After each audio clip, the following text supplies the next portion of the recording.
Agradecimento especial ao público que aqui se encontra, efetivamente dedicando ouvidos, compreensões e inquietudes sobre um tema que é fundamental nós refletirmos hoje, que é a Constituição e a reforma política.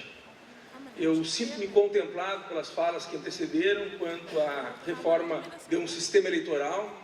Me parece que o que nesta lamentável quarta-feira ocorreu em Brasília foi justamente uma demonstração de incapacidade funcional do nosso Senado de conduzir uma discussão séria quanto aos principais pontos de uma reforma do sistema eleitoral. Mas a reforma política transcende a reforma eleitoral.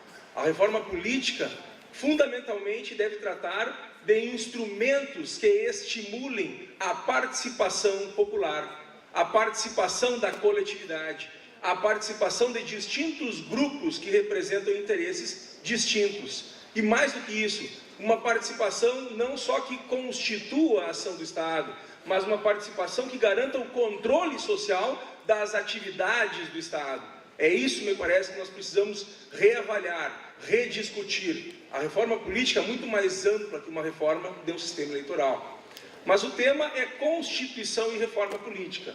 E a Constituição, este documento escrito que positivou direitos fundamentais, a Constituição, que é o que constitui a ação do Estado, precisa ser desvelada, compreendida, fortalecida, defendida e melhorada. E eu não identifico passos nesse sentido por parte do nosso Congresso Nacional. Mas, trazendo aqui um pouco algumas ideias da academia, e me parece que no curto espaço de tempo que terei, esta será a minha missão aqui, eu quero resgatar alguns nomes de peso da cultura jurídica e política aqui do Rio Grande do Sul. E eu começaria destacando Carlos Maximiliano, quando, na interpretação da Constituição de 1946, na página 128, fazendo uma referência às garantias individuais lá previstas no artigo 146, destaca a importância do princípio da legalidade. A legalidade enquanto escudo protetor das liberdades humanas. A legalidade enquanto escudo protetor de um devido processo legal. Mas ele dizia, com uma propriedade tamanha, que sempre o Rechtsstaat, o Estado de Direito, o Estado de Leis, vem antecedido por um culto ao Estado, um Estado de cultura, um Estado de compreensão dos valores e princípios que norteiam as atividades dentro de um Estado. E me parece que essa é a maior dificuldade. Alterar leis, constituir novos conjuntos legais é simples. Difícil é compreender uma cultura. Cultura essa que perpassa séculos, perpassa décadas e que nós não conseguimos modificar. Que cultura? A cultura de estímulo a uma maior participação na vida política. Então, a primeira consideração do Carlos Maximiliano é nesse sentido. Nós precisamos compreender o culto ao Estado, o estado de cultura que vivemos para poder edificar um Estado de leis. Nós poderíamos modificar hoje a forma como são negociadas algumas aprovações, algumas leis em Brasília. Nós precisamos modificar a cultura das pessoas que lá estão. Nós precisamos refletir sobre essa cultura. Mas eu quero trazer um outro ícone da ciência jurídica, e esse, talvez mais conhecido de todos vocês, se não eu recomendo a leitura porque é fundamental, Rui Cirne Lima. Rui Cirne Lima é um gaúcho que foi citado ano passado aqui em Porto Alegre pelo professor Celso Antônio Bandeira de Mello.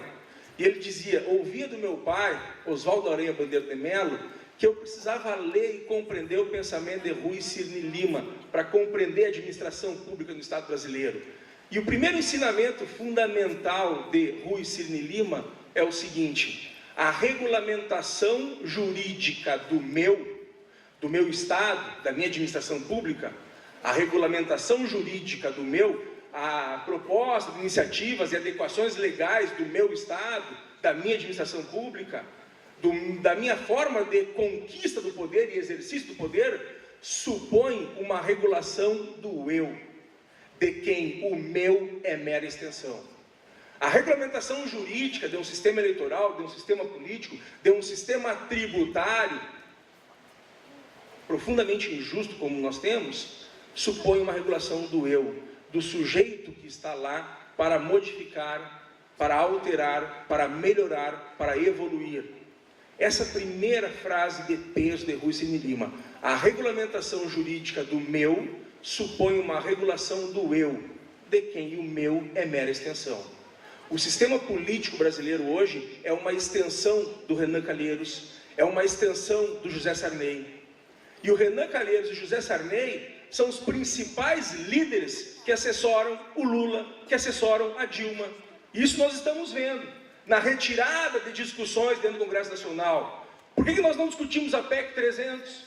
Porque a sugestão do Collor, do Sarney e do Renan Calheiros para Dilma e para toda a base de apoio foi essa: não vamos adentrar nesta área.